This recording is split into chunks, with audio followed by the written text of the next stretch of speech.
तो साथियों नमस्कार और स्वागत है आप सभी का हमारे यूट्यूब चैनल स्टडी सर्किल में। और इस वीडियो में हम बात कर रहे हैं बीपीएससी मेंस के लिए सामान्य हिंदी प्रश्न पत्र के तहत संधि के बारे में, जो कि व्याकरण खंड है। और संधि या ज्वाइनिंग की बात कर रहे हैं।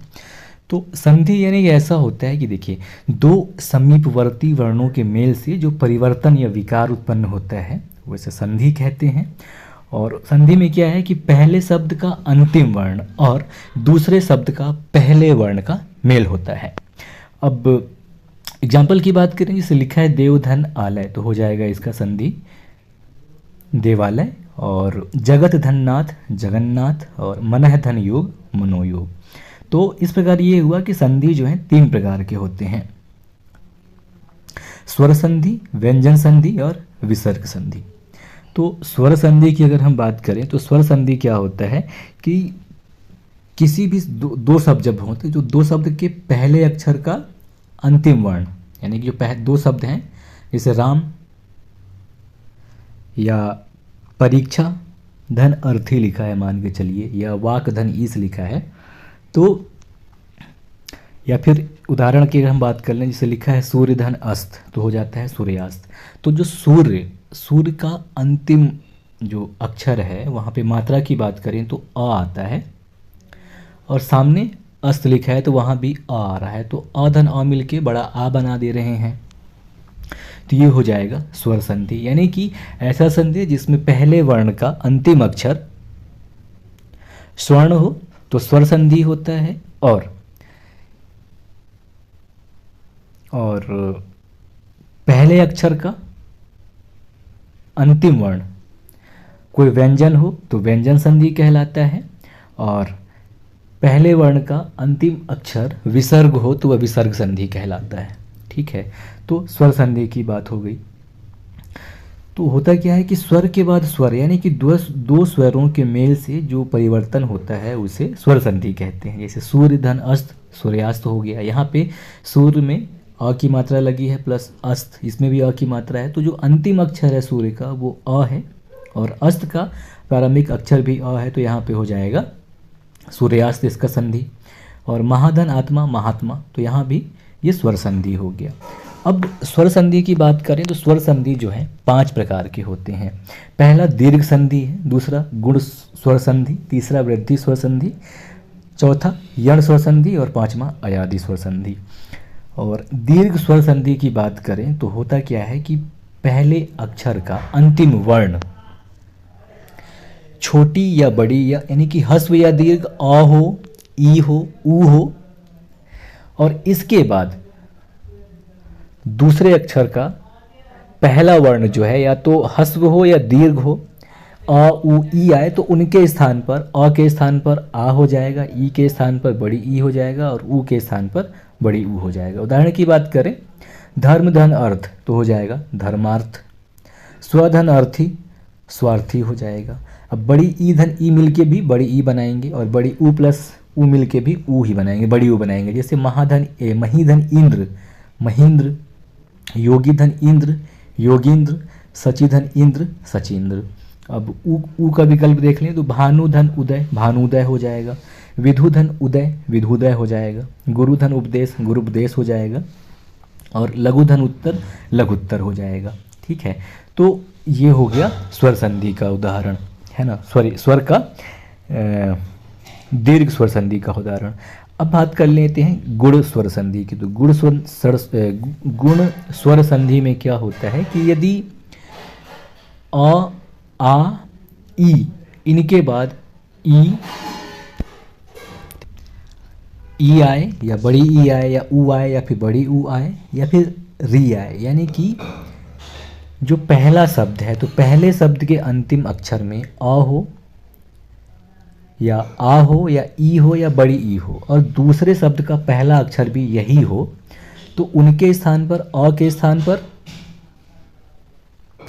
ए हो जाएगा, और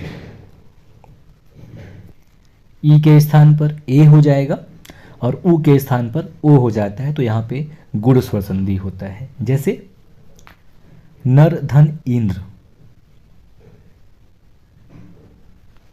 तो यहाँ पे क्या हो जाएगा, नरेंद्र।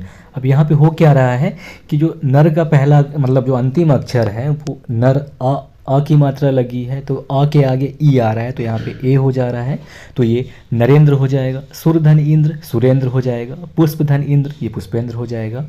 और अधन बड़ी ई तो भी ए हो जाएगा। तो उदाहरण है नरधन ईश बराबर नरेश, परमधन ईश्वर परमेश्वर, सोमधन ईश बराबर सोमेश हो जाएगा। इसके अलावा जब अ के आगे ऊ या बड़ी ऊ आए तो उनके स्थान पर ओ हो जाता है। सूर्यधन ऊर्जा सूर्योर्जा, नवधन ऊढ़ा नवोढ़ा, जलधन ऊर्मी जलोर्मी। अब अ के बाद अगर री आता है तो उसका अर हो जाता है। जैसे देवधन ऋषि देवर्षि, सप्तधन ऋषि सप्तर्षि, है ना।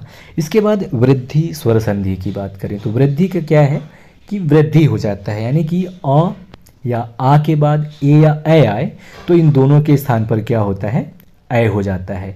और अ या अ के बाद अगर ओ आए या बड़ी ओ की मात्रा आए तो उन दोनों के स्थान पर अ हो जाता है। उदाहरण के लिए अधन ए बराबर ए हो जाएगा। एग्जाम्पल है एक धन एक एक एक, और अधन ए मिल के भी ए ही बनाते हैं। जैसे मत धन एक मतैक, धन धन ऐश्वर्य धनेश्वर्य। अब आधन ए की बात कर लें तो भी ए ही आएगा। जैसे सदा धन एब सदैव, तथा धन एब तथैव। और आधन बड़ी ए अगर आती है तो भी बड़ी ए होगा। जैसे महाधन ऐश्वर्य महेश्वर्य, रमाधन ऐश्वर्य रमेश्वर्य। और ओ का एग्जाम्पल अगर हम देख लें तो महाधन ओजस्वी महोजस्वी हो जाएगा, महाधन ओज महोज हो जाएगा। ठीक है। अब इसके बाद जो चौथा है वो देखते हैं हम यण स्वर संधि। तो इसमें क्या होता है कि यदि पहले शब्द का अंतिम अक्षर ई हो, बड़ी ई हो, ऊ हो या बड़ी ऊ हो या री हो, तो इसके बाद दूसरा स्वर अगर कोई भी आता है तो ई और बड़ी ई का य हो जाता है, ऊ और बड़ी ऊ का व हो जाता है, और री का र हो जाता है। ठीक है। जैसे ई धन अ बराबर मिलके य होगा, लाइक अति धन अधिक तो अत्यधिक, यदि धन अपि बराबर यद्यपि। अब ई धन बड़ी आ मिलके या बनाता है। जैसे इति धन आदि इत्यादि, अति धन आचार अत्याचार। ठीक है। अब यानी कि ई का या हो गया, और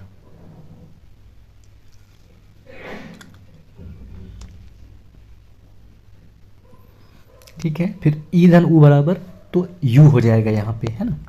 जैसे ऊपरी धन उक्त उपर्युक्त, अति धन उत्तम तो अत्युत्तम। इसके बाद प्रतिधन उपकार तो प्रत्युपकार हो जाएगा। अब बात करें ई का क्या हो जाएगा, या ऊ और ऊ का वा हो जाए। तो ऐसे शब्द ढूंढें जिसके लास्ट में ऊ हो। तो जैसे मधु धन आलय तो मध्वालय, और सुधन अच्छ स्वच्छ, अनुधन ए बराबर अन्वय, सुधन आगत बराबर स्वागत, और अनुधन इति अन्विति। तो ये हो गए यण स्वर संधि के उदाहरण।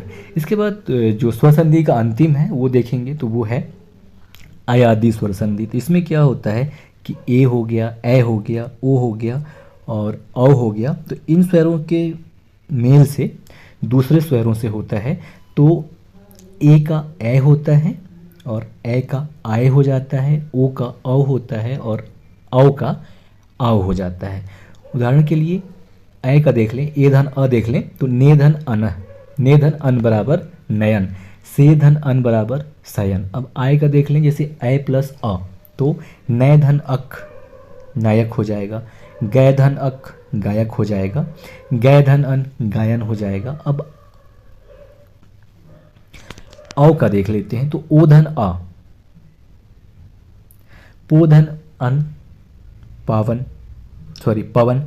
भो धन अन भवन, श्रोधन अन श्रवण हो जाएगा, है ना। तो ये है ऐसे कुछ विशिष्ट नियम। तो साथियों ये था स्वर संधि से संबंधित एक संक्षिप्त जानकारी। नमस्कार, जय हिंद।